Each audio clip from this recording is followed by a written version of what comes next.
আমি যে স্যারের কাছে পড়তাম সেই স্যার ছিল বহু বছরের পুরানো স্যার।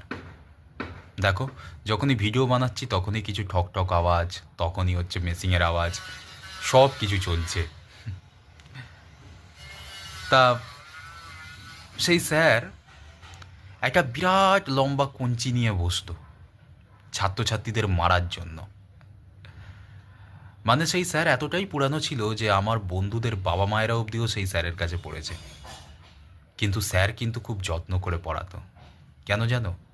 কারণ বহু বছরের পুরানো স্যার তো, বহু বছর আগেকার স্যার, তো তিনি খুব যত্ন করে পড়াতেন।